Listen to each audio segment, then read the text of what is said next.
সুলাইমান মারা গেছে, কিন্তু সুলাইমানের বাকি কাজটা কে করছে জুড়ে বলে। আজকের ফিলিস্তিনের যে বাইতুল মাকদিস মসজিদটা, এটা আল্লাহ তাআলার নবী হযরত সুলাইমান আলাইহিস সালাম সর্বপ্রথম পৃথিবীর মধ্যে করছে।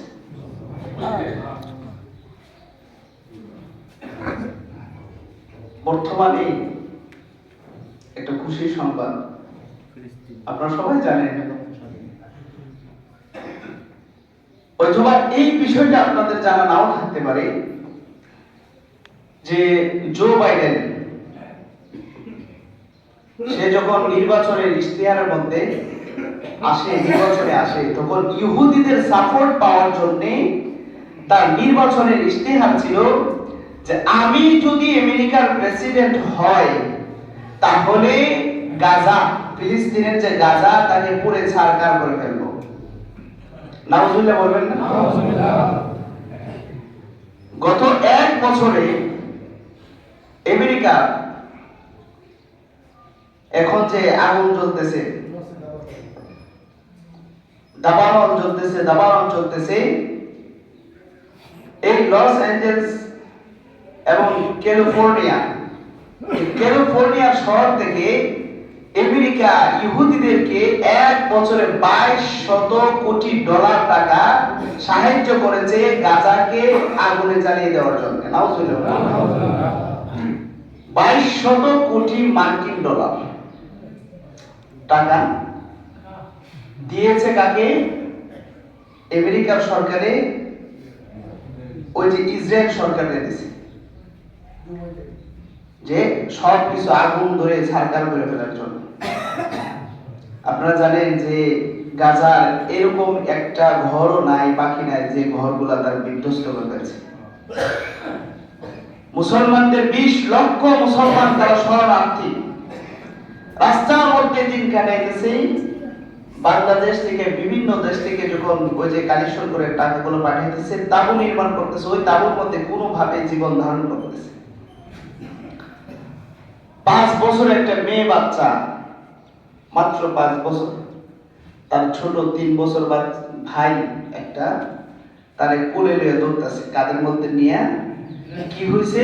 ওই যে ছেলে ভাইটা যেটা আছে, তাকে বোমায় আঘাত করছে। রক্তাক্ত ভাই বোন রাস্তার মধ্যে দৌড়তেছে আর কান্না করতেছে। মা বাবা যারা ছিল সবাই দুনিয়া থেকে চলে গেছে। এরকম এক অবস্থা। ওই ফিলিস্তিনের ভাইদের অবস্থা দেখলে সহ্য করা যায় না রে ভাই। আল্লাহ নবী হযরত সুলাইমান আলাইহিস সালাম সহ বনি ইসরাইলের বড় বড় সমস্ত নবীগণ যেই শহরের মধ্যে জন্মগ্রহণ করেছেন, এই পবিত্র ভূমি, ওই পবিত্র ভূমির মানুষদেরকে আপনার বিশ্ব সভ্যতা যাদেরকে বলে, ওই লোকগুলা এরকম ভাবে নিধন করার চেষ্টা করতেছে। একের পর এক বোমা দিতেছে, একের পর এক ভাবে গুলি করা হইতেছে। লক্ষ লক্ষ কোটি কোটি টাকা খরচ করে, বিলিয়ন বিলিয়ন টাকা গুলো তারা খরচ করতেছে গাজাকে ধ্বংস করে দেওয়ার জন্য।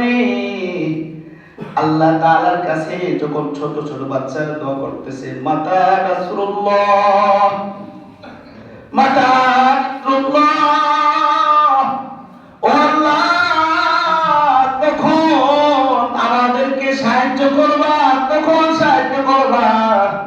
আজকে গাজা আকাশ বাতাস গুলো ভারী হয়ে যাইতেছে মুসলমান ভাই বোনদের কান্নায়।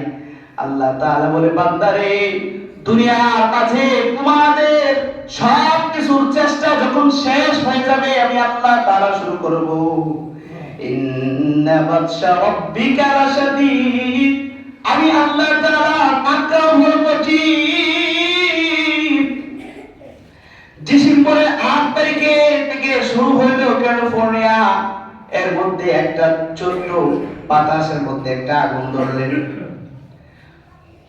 সাংবাদিকরা বলতেছেন মাত্র 160 কিলোমিটার বেগে একটা বাতাস গেল, শুষ্ক আবহাওয়া, হঠাৎ করে একটা ছোট্ট একটা আগুন ধরলেন। ওই আগুনটা নিবানোর জন্য সাথে সাথে যে ফোর্স গুলো ছিল সবাই মিলে চেষ্টা করার পরে পানি ঢালতেছে, কোনো কাজ হয় না। বাতাস দ্রুত গতিতে দাবানল শুরু হলো। 70,000 গাড়ি, যেগুলা আপনার আগুন নিবানোর জন্য 70,000 গাড়িগুলো ছেড়ে দেওয়া হলো। 75,000 মানুষ এর মধ্যে কাজ করতেছে, আগুন নিবানোর জন্য, নিবাইতে পারে না। ওই আগুন তো দুনিয়ার কোনো আগুন না, ওই আগুন আল্লাহ তাআলা সাত আসমানের উপরে আরশে আজিম থেকে বসে দিয়েছেন।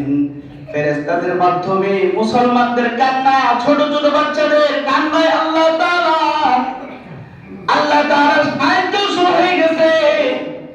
31 লক্ষ লক্ষ কোটি কোটি বিলিয়ন বিলিয়ন টাকা তারা খরচ করতেছে, যেই ক্যালিফোর্নিয়া ওই গাজাকে ধ্বংস করে দেওয়ার জন্য 2200 কোটি ডলার, মার্কিন ডলার ব্যয় করেছিল ওই আগুন নিবানোর জন্য।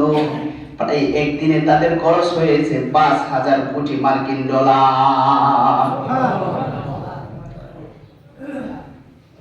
কোটি কোটি টাকাগুলো ব্যয় করতেছে। যেই দিকে মানুষ যায় আগুন নিবানোর জন্য, ওই সমস্ত মানুষদের শরীরের ভিতরে আগুন ধরে ফেলে। একটা গাড়ির মধ্যে ছোট একটা গাড়ির মধ্যে আগুন নিবাইতে গেলেন। আগুন নিবানোর জন্য যাওয়ার পরে উল্টা আগুন তাদের মানে শরীরের মধ্যে আঘাত করলো, আগুন ধরে ফেললো। আমার ভাইরা, এই যে সাগরের পার আছে, বিশাল বিশাল সাগর থেকে শত শত যুদ্ধ বিমান, শত শত হেলিকপ্টার দিয়ে পানি আনতেছে আর ছাড়তেছে। বিভিন্ন ধরনের যে গ্যাস, বালু, সব ধরনের তারা চেষ্টা করতেছে, আগুন নিবে না। বৈজ্ঞানিকরা বলে আগুন নিবানো সম্ভব না। ওই যে আগুন আল্লাহ তাআলা সরাসরি দিছে, ওই আগুন দুনিয়ার কোনো প্রযুক্তি নিবাইতে পারে না। এই আগুন কার বাহিনী?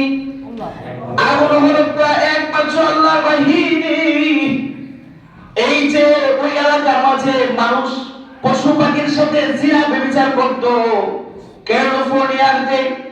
ক্যালিফোর্নিয়ার মানুষগুলো তাদের পালিত কুকুরগুলোকে নিয়ে ছুটতেছে, ঘর বাড়ি আগুন বিধ্বস্ত হয়ে যাইতেছে, কান্না করতেছে, কুকুর মারা যেতেছে, কান্না করতেছে, কারণ কুকুরের সাথে তারা জিনা করত।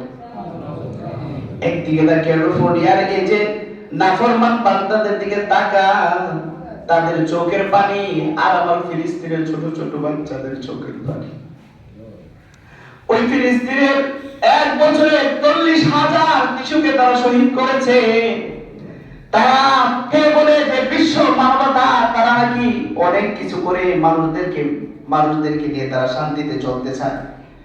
আমার ভাইরা, কসম করলে ভুল হবে না, পৃথিবীর সমস্ত ইহুদি বেঈমান কাফেরগুলা মুসলমানদেরকে মারতে তারা দ্বিধাবোধ করে না।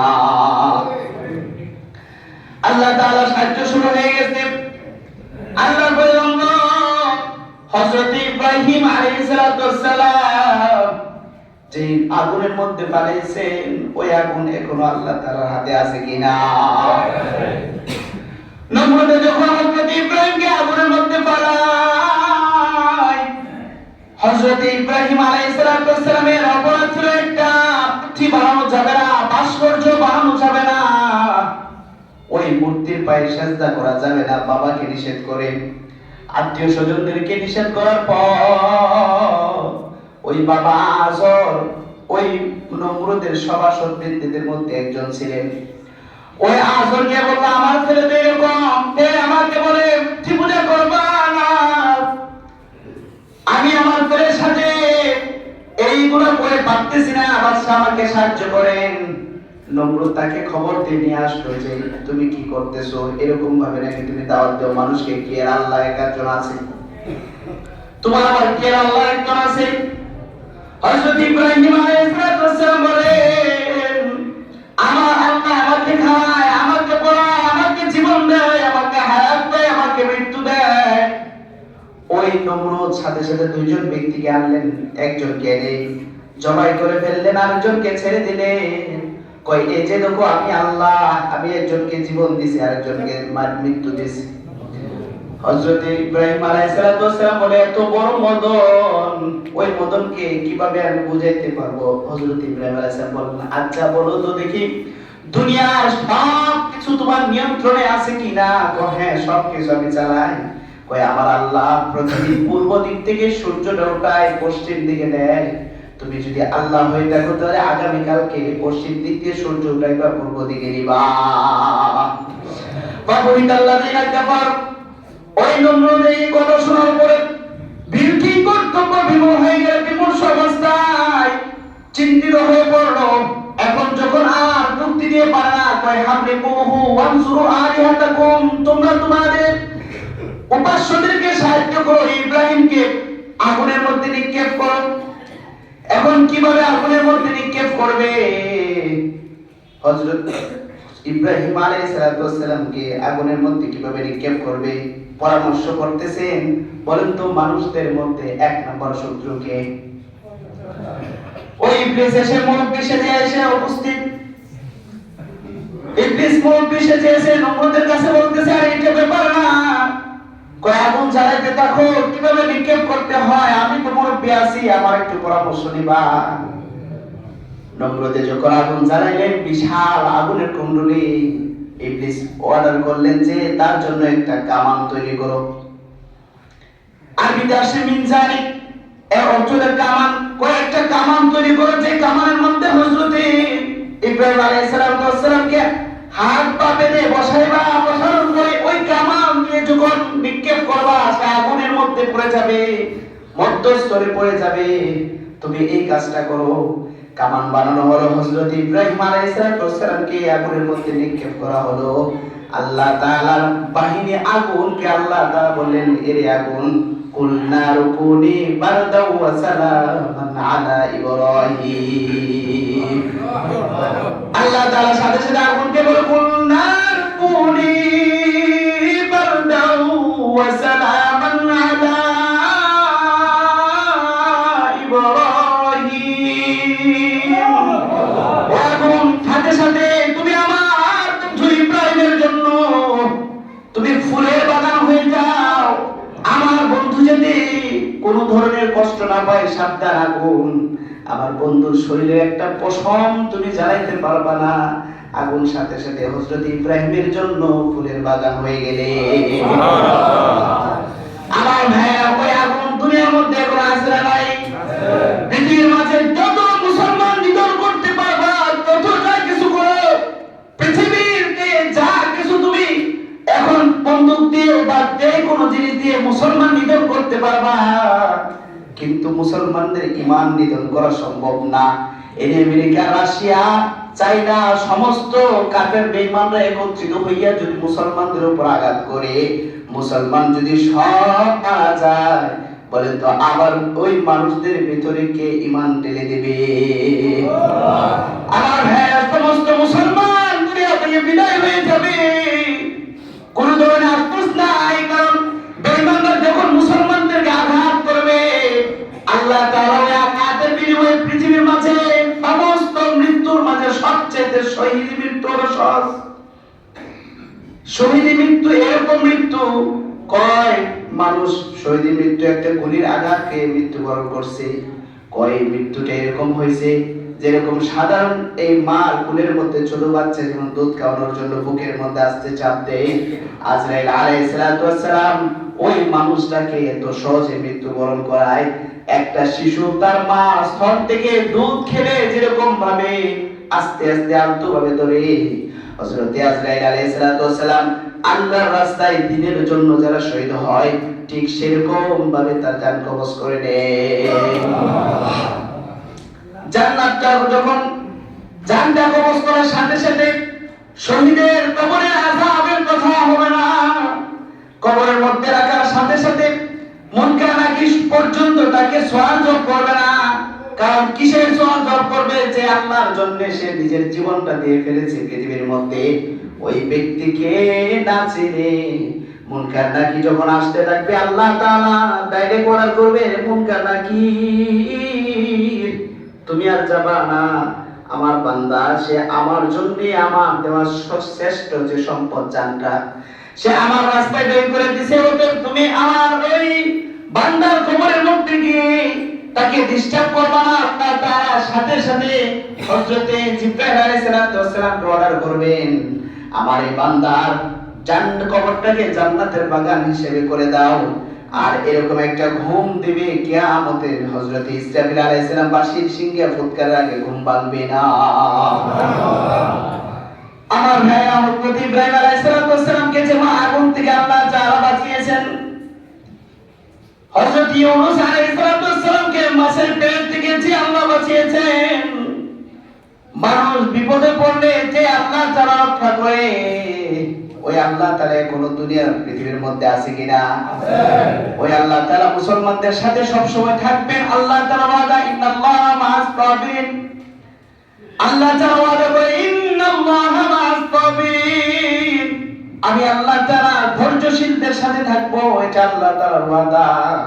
মুসলমান মায়ের খাবে খেতে খেতে পিঠের মধ্যে যখন দেয়াল টপকে যাবে, আল্লাহ তাআলার কাছে যখন চোখের পানি ফেলে কান্না করতে থাকবে, যত স্বৈরাচার হোক, যত জুলুম অত্যাচার করুক, যত যে কোনো ধরনের শক্তিশালী সরকার হোক, যে কোনো ধরনের মানুষ হোক, চাই সে জো বাইডেন হোক, আমেরিকা, রাশিয়া, চায়না, ফিলিপাইন, যা কিছু আছে পৃথিবীর সমস্ত ইহুদি খ্রিস্টানরা ঐক্যবদ্ধ হয়ে যদি মুসলমানদেরকে মারতে থাকে, আর মুসলমান যদি সিজদায় পড়ে আল্লাহ তাআলার দরবারে এক ফোঁটা চোখের পানি ফেলাইতে পারে, ওই চোখের পানি ফেলানোর যেরকম কিরকম জানো, ওই একটা গাছের মধ্যে যেমন পানি ফেলাইলে গাছটা যেরকম ভাবে গুড়ির মধ্যে পানি দিলে গাছটা সতেজ হয়ে যায়, আল্লাহ তাআলার কুদরতি পায়ে যদি একটা ফোঁটা চোখের পানি কোনো মুসলমান ব্যক্তি ফেলাইতে পারে, আল্লাহ তাআলা সাথে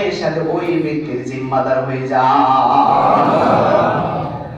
আমার ভাইরা, আমি একটা আয়াত পড়েছিলাম, ইয়া আইয়ুহাল্লাযীনা আমানুত্তাকুল্লাহ ওয়া কুনু মা'আস সাদিকিন, হে ঈমানদাররা, তোমরা আল্লাহ তাআলাকে ভয় করবা এবং সালেহ যারা আছে তাদের সাথে সদাচরণ করবা, তাদের সাথে ওঠা বসা করবা। এবং আল্লাহ তাআলাকে ভয় কি জিনিস?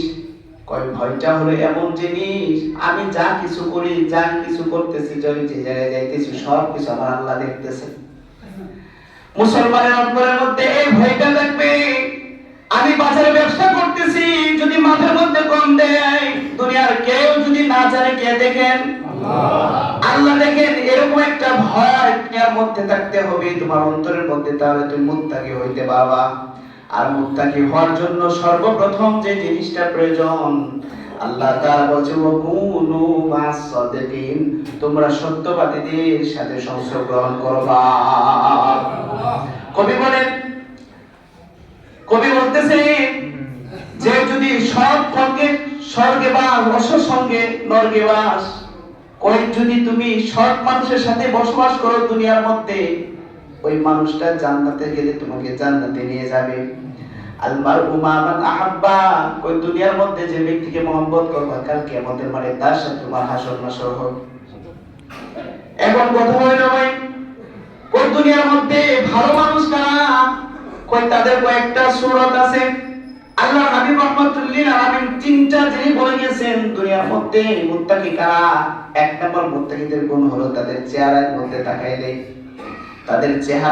তাকাইলে যখন ওই মুত্তাকির চেহারার মধ্যে তাকানো হবে, আল্লাহর কথা স্মরণ হবে। মুত্তাকি কারা? সময় সংক্ষিপ্ত আলোচনা শর্ট করে নিয়ে আসছি। মুত্তাকিদের তিনটা গুণ। এক নম্বর গুণ হলো যখন মুত্তাকিদের চেহারার মধ্যে তাকাইবে, তখন আল্লাহ রাসূল বলছেন যে ওই মানুষটা আল্লাহর কথা স্মরণ করবে। কার কথা স্মরণ করবে? এখন পৃথিবীর মাঝে কোন শ্রেণীর মানুষের দিকে তাকাইলে আল্লাহর কথা স্মরণ হয়? কারা? আলেমরা। এখন আল্লাহ তাআলা বলছেন, ওয়া কুনু মা'আস সাদিকিন, যে তোমরা সত্যবাদী যারা আছে তাদের সাথে সংসর্গ গ্রহণ করো। বলে কি হইবা? ওই তাদের সাথে সংসর্গ গ্রহণ করার কারণে তোমার ভিতরে একটা গুণ আসবে, হইলে তুমি মুত্তাকি হইবা। তুমি কি হইবা? মুত্তাকি হইবা। এখন মুত্তাকি দুনিয়ার মধ্যে ব্যবসা বাণিজ্য করতে গেলে আপনার কষ্ট করতে হয়, কৃষি কামার করলে কষ্ট করতে, যে যাই কিছু করুন, আপনি দুনিয়ার যাই কিছু করতে যান ওই জিনিসটার পিছনে কষ্ট করতে হয় কিনা? হয় কিনা? তো মুত্তাকি যদি হইতে হয় তো এটা কি এমনি হয়ে যাবে নাকি একটু সময়, একটু কষ্ট, একটু করতে হবে? কি করতে হবে না? আল্লাহ তাআলার কাছে শুকরিয়া যে আমাদের পীরে বড় হক আল্লামা শাইখুল হাদিস আল্লামা শফিকুর রহমান জালালাবাদী দামাত বারাকাতুহু আলিয়া, উনি 10 দিনের জন্য সমস্ত মানুষ যারা আছে তার ওনার মুরিদান এবং বাহিরেও যারা আছে তাদের 10 দিনের জন্য ওই জায়গায় একটা এতেকাফের ব্যবস্থা করছে। আজকে 17 তারিখ থেকে জোহরের পর থেকে শুরু হবে, আগামী 25 তারিখে সোমবারে, আগামী 25 তারিখ সোমবারে, মানে এই সপ্তাহের পরের সপ্তাহ সোমবারে আখির মুনাজাত হবে 27 তারিখ। তো আলহামদুলিল্লাহ হুজুরকে তো আপনারা সবাই চিনেন নাকি চিনেন না? হুজুরের চেহারা দিকে থাকাইলে আল্লাহর মতো মনে হইতো নাকি হুজুরের চেহারা দিকে থাকাইলে মনে চায় যে ঘুষ খাইতাম? এরকম আছে কেউ? অসংখ্য লোক আছেন যারা হুজুরের সাথে সংসর্গে থাকার কারণে গাঁজা, মদ, পেনসিডিল এগুলো থেকে বিরত হয়েছে। অসংখ্য লোক আছে যারা বাবার রেখে যাওয়া সম্পদ বোনদেরকে দিতেন না, হুজুরের হাতে বায়াত হইয়া পরে হুজুর যখন বলছে এটা দিতে হবে সাথে সাথে দিয়ে দিয়েছে। অসংখ্য মাদকাসক্ত ব্যক্তি যারা হুজুরের হাতে বায়াত হওয়ার পরে তারা মাদক ত্যাগ করছে। তো আল্লাহ তাআলা আমাদেরকে সুযোগ করে দিয়েছেন, হুজুরের এখনো পর্যন্ত হুজুর দুনিয়ার মধ্যে আছেন। আমরা যারা আছি আমরা তো নিয়ত করতেছি, আপনারা যারা আছেন সবাই নিয়ত করবেন। আল্লাহ ওয়ালাকে সংসর্গে থাকলে কিরকম ফায়দা? কবি বলতেছেন জালালউদ্দিন রুমি রাহমাতুল্লাহ বলেন যে একজন আল্লাহওয়ালা বুজুর্গের সাথে কিছুক্ষণ সময়, অল্প সময় কাটানো, এক মুহূর্ত সময় কাটানো 1000 বছর নফল ইবাদত, যেটা আপনার ভিতরে কোনো ধরনের অহংকার নাই, রিয়া নাই, কই রিয়া মুক্ত, লোক দেখার মুক্ত 1000 বছর ইবাদত, নফল ইবাদত করলে যে সওয়াব একজন আল্লাহওয়ালার সাথে একটা মুহূর্ত কাটানো তার চেয়ে বেশি। সুবহানাল্লাহ। কই হুজুর এত বড় কথা কেন? কারণ হলো আল্লাহ ওয়ালাদের সাথে থাকলে আল্লাহর কথা মনে হয় এবং আপনার ভিতরে যে একটা অহংকার, আমিত্ব যে একটা ভাব, ওই ভাবটা চলে যায়। আর যতক্ষণ পর্যন্ত আমি সব, এই ভাবটা যতক্ষণ পর্যন্ত না যাবে, আপনি ইবাদত করতে করতে যদি এরকম হয় যে ইবাদতের স্তূপ আপনার কেউ দুনিয়ার থেকে আসমান, প্রথম আসমানে উঠবে, অথবা সাগরের ফেনার চাইতে বেশি হবে, হ্যাঁ পাহাড়ের চাইতে বেশি হবে, এই যে মরুভূমির বালুর করার চাইতে আপনার সওয়াবের পরিধি বেশি হবে, এরপরও একটু নিয়তের মধ্যে গরমিল হওয়ার কারণে সব তালা হয়ে যাবে। এই কারণে বলা হয়েছে যে আল্লাহ ওয়ালার সাথে একটু সময় দেওয়া, আল্লাহর সাথে থাকা 1000 বছর বেরিয়া ইবাদতের চাইতে বেশি মূল্যবান। এরকম একটা সুযোগ আপনাদের সামনে, আমাদের সামনে আসছে। ইনশাআল্লাহ আমরা কাজ কামের সময় চেষ্টা করব যাদের মনে করেন সুযোগ আছে শহীদ মসজিদের 2য় তলায় যাওয়ার চেষ্টা করব। ইনশাআল্লাহ আমরা সবাই যাইতে অবশ্যই নিয়ত করি, সবাই আল্লাহ তাআলা যেন আমাদের সবাই নিয়তের মধ্যে বরকত দেন, সবাই আমিন। আলহামদুলিল্লাহ আমরা যাওয়ার খেয়াল করছি। তো আমাদের যারা পীর ভাই যারা আছেন ওনারা অনেকেই যাবেন। আলহামদুলিল্লাহ আপনারা যারা যেতে চান আমার সাথে যোগাযোগ করবেন। আমিও যেহেতু এটা দায়িত্ব আমার, মসজিদ মাদ্রাসা দুটোটার দায়িত্ব। আপনারা মুসল্লি খুব মহব্বত করেন, আর আপনাদেরকে রাইকাশের ওই জায়গার মধ্যে 10 দিন সময় দেওয়া, হুজুরের বলছিলাম, হুজুর বলছে না 10 দিন থাকার দরকার নেই, তুমি শেষে আসবা 3 দিনের জন্য। আর মসজিদ মাদ্রাসা মানে দায়িত্ব তুমি ভালো করে পালন করো, এই কথা হুজুর বলতেছে। তো আমাদের খেয়াল আছে যাওয়া। আর যারা নতুন আমরা হুজুরের সাথে বায়াত হতে চাই, ইনশাআল্লাহ ওই জায়গার মধ্যে গেলে হুজুরে বায়াত করবেন। আর এখন অনেক মানুষ আছে যে মানে তো যুবক বয়স, কিছু উল্টাপাল্টা চায়, হুজুরের কাছে বায়াত হলে না জানি কি না। বায়াত হওয়া মানে আপনার যে হালত আছে, অবস্থা আছে, আপনি কি করতেছেন, নামাজ পড়তেছেন কিনা, মা বাবার খেজমত করতেছেন কিনা, কিভাবে রুজি রোজগার করতেছেন, এই জিনিসটা হুজুরের কাছে জানান। তখন যদি আপনার কাছে মনে করেন একটা জিনিস আছে, সুদও সামনে আছে, হালাল পথে আছে, দেখা যাচ্ছে হালাল পথে ব্যবসাটা আগাইতেছে, এর আপনার ওই যে সুদে নিতে হয়, তখন হুজুরের কাছে গেলে হুজুর একটা জিনিস বইলা দেয় বা যে কোনো একটা আমল বইলা দেয়, আমলের কারণে ফায়দা হয়। আমলের কারণে কি হয়? ফায়দা হয়। যে কোনো জিনিস যেগুলো আল্লাহ রাসূল সাল্লাল্লাহু আলাইহি ওয়াসাল্লাম বলছেন ওই কথা তো মিথ্যা না, এগুলো কি মিথ্যা? মিথ্যা না। তো আমাদের যে যারা হক্কানি পীর সাহেব যারা আছেন তাদের মধ্যে দেখবেন ওই যে তাদের দরবারের মধ্যে গরু যায় না, মহিষও যাবে না, ছাগলও যাবে না। বুঝতে পারছেন? হক্কানি পীর সাহেব যারা আছে তাদের দরবারে মহিষ যাবে না, গরু যাবে না, ছাগল যাবে না, মহিলাও যাবে না। আর হক্কানি যারা পীর সাহেব আছে তারা আসার পরে কারো বাড়িতে গিয়ে উঠবে না, সরাসরি মসজিদে উঠবে। কথা বুঝে আছে? এবং তারা আসার সময় ঢোল বাজনা লয়ে আইতো না। এই যে এত বড় বড় হাড়ের মতো টাইটেশন নিয়ে আওয়া এই জায়গার মধ্যে এইটা করতো না। এদের কথা হলো যা কিছু করতেছি আমি আল্লাহ লাগে করতেছি, আল্লাহ খুশি আছে কিনা, আমি যে আমার মানুষগুলোর সাথে ইয়ে করতেছি ওই মানুষগুলা আমার প্রতি আমার কাছে আসার পরে তাদের আমলের মধ্যে পরিবর্তন হয়েছে কিনা এই জন্য তারা দেখে। এবং হুজুরদের কাছে গেলে, পিসাবদের কাছে গেলে এত হাদিয়া নেওয়া যাওয়ার কোনো দরকার নাই। আপনি যান, যাওয়ার পর দেখবেন যে হাদিয়া আপনার কাছে গ্রহণ করবে না। আল্লাহওয়ালা যারা আছেন, প্রকৃত পক্ষে যারা আল্লাহওয়ালা আছেন, আপনি গেলেই হাদিয়া আপনার কাছ থেকে গ্রহণ করবেন। তো অবশ্যই আমরা যাওয়ার চেষ্টা করবো তো ইনশাআল্লাহ, সবাই যাদের শুরু হয়ে ইনশাআল্লাহ যাওয়ার চেষ্টা করবেন। একদিন থাকেন, 24 ঘন্টা থাকেন, একদিন থাকার পরে দেখবেন আপনার ভিতরে একটা পরিবর্তন আসবে ইনশাআল্লাহ। আমরা যাই, এই ছোট বয়সের মধ্যে তো এরকম দায়িত্ব পালন করা সম্ভব না। আমার মতো তো অনেক লোক আছে, অনেক লোক আছে যারা আমাদের ধারে কাছেও নাই। কারণ হলো কি, এই যে আল্লাহওয়ালাদের সোহবত হুজুরের সাথে থাকার কারণে হুজুর বলতেছে এভাবে চলতেছে। মসজিদ মাদ্রাসার খেদমত এত সহজ মনে করে, মসজিদের যে খেদমতটা এটা এমন একটা খেদমত, মানে একটা কথা বুঝে রাখেন যে ঘুমাইতে গেলেও টেনশন থাকে মাথার মধ্যে যে ফজরের আগে উঠতে হবে। কি করতে হবে? ফজরের আগে উঠতে হবে। কারণ মুসল্লি তো মনে করেন এক দুজন না, মুসল্লি অনেক মুসল্লি, তাদের সবাই কিন্তু ইমাম সাহেবের ক্ষেত্রে তাদের সবাই কোনো লিমিট নাই, লিমিট ছাড়া কথা বলবে। যে কথা বলতে পারবে না সেও বলবে, আর যে কথা বলতে পারে সে তো বলবেই।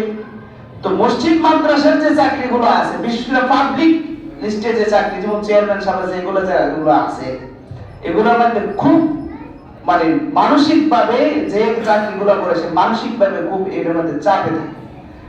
তো মসজিদ মাদ্রাসার যে চাকরিগুলো এর টাকা কম, পেরেশানি অনেক বেশি। যেমন মনে করেন মাহফিল আইতেছে, আচ্ছা ভাই আপনাদের কাছে যে মাহফিলের জন্য আপনাদের চাঁদার জন্য যাই, বলেন তো কোন হুজুর আছে যে মাহফিলের টিয়াগুলো তার বাড়িতে নিয়ে যান? দেয় না।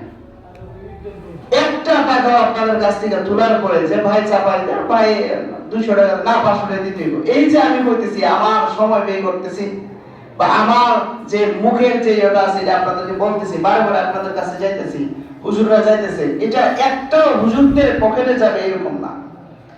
আমার দায়িত্বের সাথে আমরা হুজুররা যারা আছে আপনাদের দায়িত্ব ছিল, সমাজপতি যারা আছে তাদের দায়িত্ব ছিল যে গরিব এতিম ছেলেরা যারা পড়াশোনা করতে পারতেছে না তাদের পড়াশোনার ব্যবস্থা করা।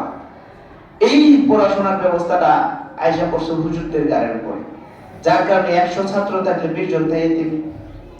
এতিম ছাত্রদেরকে তো মনে করেন টাকা পয়সা লওয়া যায় না, তাদের এই যে ভরণ পোষণটা এটা আপনাদের কাছ থেকে আমরা চাই দিতে হয়।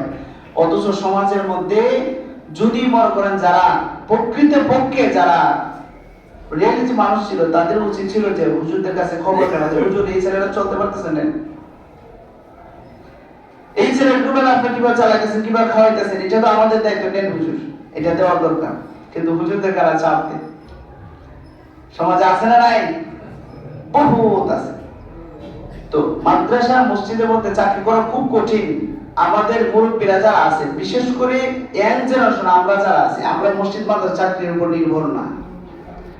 এবং এই যে আপনারা সবার সামনে বলতেছি, মসজিদের ভিতরে যে মসজিদের চাকরি হুজুর যদি কয় যে আজকে শেষ, আজকে শেষ, আজকে যদি বলে যে আমরা তো বলতেছি হুজুর আর ভালো লাগতেছে না, হুজুরকে আরো 2 বছর, আর ভালো লাগতেছে আরো 3 বছর, যে যে যদি কই যে আরো ভালো লাগতেছে না হুজুর ছাড়ি দেব, তার আরো 10 বছর কইব, তো বিপদ। তো মসজিদ মাদ্রাসার মধ্যে এত কঠিন চাকরিগুলোতে আমরা করতেছি থাকতেছি, এটা একমাত্র হুজুরদের আদেশ পালনের জন্য। আসলে আমার দ্বারা তো এগুলো করা সম্ভব হতো না। এরপর আপনাদের সাথে আছি, আপনারা খুব মহব্বত করতেছেন। আমি দেখতেছি যে এই রায়চুরির মধ্যে প্রপারে যে মানুষগুলো আছে আলহামদুলিল্লাহ শিক্ষিত আছে, সুশিক্ষিত আছে, এবং উলামায়ে কেরামদের প্রতি বিশেষ করে আমার মসজিদে ইমাম সাহেবের প্রতি অনেক মানুষের টান। এই মহাব্বতটা যে আমার জন্য মানে কি হয়ে দাঁড়াইতেছে, আমি মানে পারতেছি না, আমি আপনাদের কিছু যে করবো আপনাদেরকে এরকম আমি পারতেছি না। তো যতদিন মহব্বত করবেন, আল্লাহ তাআলা যতদিন বাঁচায় রাখে, অবশ্যই আপনাদের সাথে থাকার চেষ্টা করব। আর অবশ্যই আল্লাহ ওয়ালাদের হাতে হাত রাখলে বহুত ফায়দা, এটা আমিও পাইতেছি, আপনারা যারা আছেন যান, যাওয়ার পরে দেখেন কিরকম ফায়দা হয় কিনা।